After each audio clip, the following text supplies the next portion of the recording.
Trampa 2. La anciana reseca. La fuerza de la senescencia.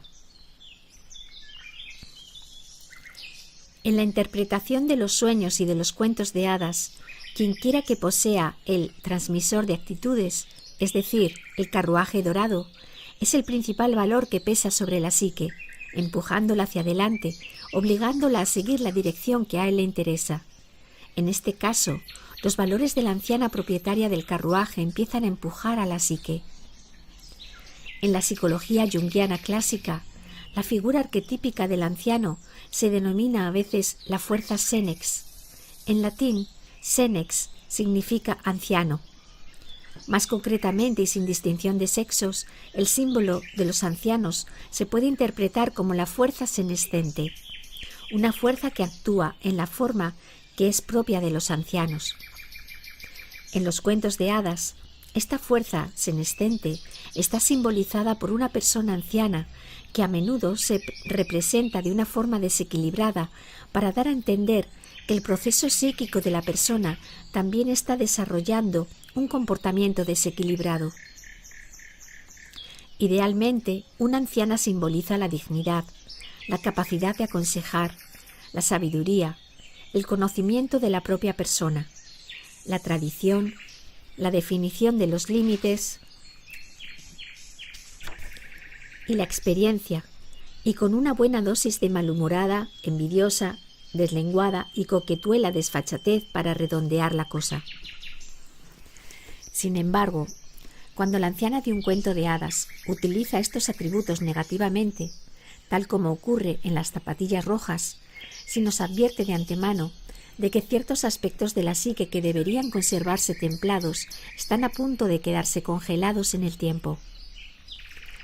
Algo que normalmente es vibrante en el interior de la psique está a punto de ser rígidamente aplanado, de recibir una azotaina y de ser distorsionado hasta el extremo de resultar irreconciliable.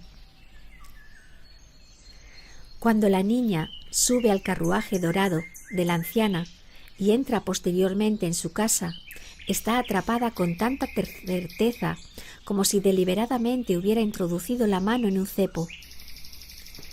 Tal como vemos en el cuento, el hecho de ser acogida por la anciana, en lugar de dignificar la nueva actitud, hace que la actitud senescente destruya la innovación. En lugar de convertirse en la mentora de su protegida, la anciana intentará calcificarla. La anciana de este cuento no es una sabia, sino que más bien se dedica a repetir un solo valor, sin experimentar nada nuevo. A través de todas las escenas de la Iglesia, vemos que el único valor que se tiene en cuenta es el de que la opinión de la colectividad es más importante que cualquier otra cosa, y ha de eclipsar las necesidades del alma salvaje individual. Se suele considerar una colectividad la cultura que rodea a un individuo, cosa que efectivamente es así. Si bien la definición de Jung era los muchos comparados con el uno, todos recibimos la influencia de muchas colectividades, tanto de los grupos a los que pertenecemos como de aquellos de los que no somos miembros, tanto si son de carácter educativo como si son de carácter espiritual, económico, laboral, familiar o de otra clase. Las colectividades que nos rodean reparten grandes recompensas y castigos no solo entre sus miembros, sino también entre los que no lo son, y tratan de ejercer influencia y de controlar toda suerte de cosas, desde nuestros pensamientos hasta nuestra elección de los amantes o de la actividad laboral. También es posible que desprecien o nos disuadan de entregarnos a las actividades que no están de acuerdo con sus preferencias. En este cuento, la anciana es el símbolo del rígido guardián de la tradición colectiva, un agente que vela por el cumplimiento del status quo, del «pórtate bien», no provoques perturbaciones, no pienses demasiado, no se te vayan a ocurrir grandes proyectos, procura pasar desapercibida, sé una copia de papel carbón, sé amable, contesta que sí aunque algo no te guste, no encaje, no tenga el tamaño adecuado y duela, y así sucesivamente. El hecho de seguir un sistema de valores tan apagado provoca una enorme pérdida de la conexión del alma. Cualesquiera que sean las asociaciones o las influencias de la colectividad, nuestro desafío, en nombre del alma salvaje y de nuestro espíritu creativo, es el de no mezclarnos con ninguna colectividad, sino distinguirnos de aquellos que nos rodean y construir puentes que puedan volver a unirnos a ellos cuando nos apetezca. Nosotras tenemos que decidir qué puentes deberían ser fuertes y estar bien transitados y qué otros puentes deberían mantenerse vacíos e incompletos. Y las colectividades con las que nos relacionemos deberán ser las que ofrezcan el máximo apoyo a nuestra alma y nuestra vida creativa. La mujer que trabaja en una universidad pertenece a una colectividad académica. No deberá fundirse con cualquier cosa que le ofrezca el ambiente de dicha colectividad, sino añadirle su propio valor especial. Como criatura integral, a menos que haya creado en su vida otras fuerzas capaces de impedirlo, no puede permitirse el lujo de convertirse en un tipo de persona desequilibrada e irritable, de hago mi trabajo, me voy a casa, vuelvo. Cuando una mujer intenta formar parte de una asociación, organización o familia que desdeña examinarla por dentro para ver de qué está hecha, que no pregunta ¿qué induce a esta persona a correr?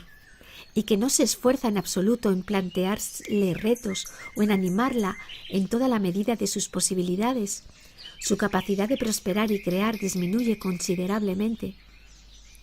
Cuanto más duras son las circunstancias, tanto más se siente exiliada en unos desolados yermos en los que nada puede crecer. El hecho de apartar su vida y su mente de la aplanada forma de pensar colectiva y de desarrollar sus singulares talentos figura entre los logros más importantes que una mujer puede alcanzar, pues semejantes actos impiden que tanto el alma como la psique se deslicen hacia la esclavitud. Una cultura que promueve auténticamente el desarrollo individual jamás convertirá en esclavo a ningún grupo o sexo. Pero la niña del cuento acepta los resecos valores de la anciana y entonces se convierte en una fiera que pasa del estado natural a la cautividad.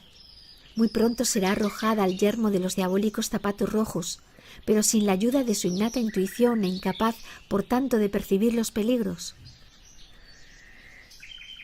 Si nos apartamos de nuestras vidas auténticas y apasionadas y subimos al carruaje dorado de la reseca anciana, adoptamos de hecho la persona y las ambiciones de la vieja y frágil perfeccionista. Después, como todas las criaturas cautivas, caemos en la tristeza que conduce a un anhelo obsesivo, calificada a menudo en mi profesión como la inquietud sin nombre. A continuación, corremos el riesgo de apoderarnos de lo primero que promete devolvernos la vida. Es importante mantener los ojos abiertos y sopesar cuidadosamente los ofrecimientos de una existencia más fácil y un camino sin dificultades, sobre todo si a cambio se nos pide que arrojemos nuestra personal alegría creativa a una pira crematoria en lugar de encender nuestra propia hoguera.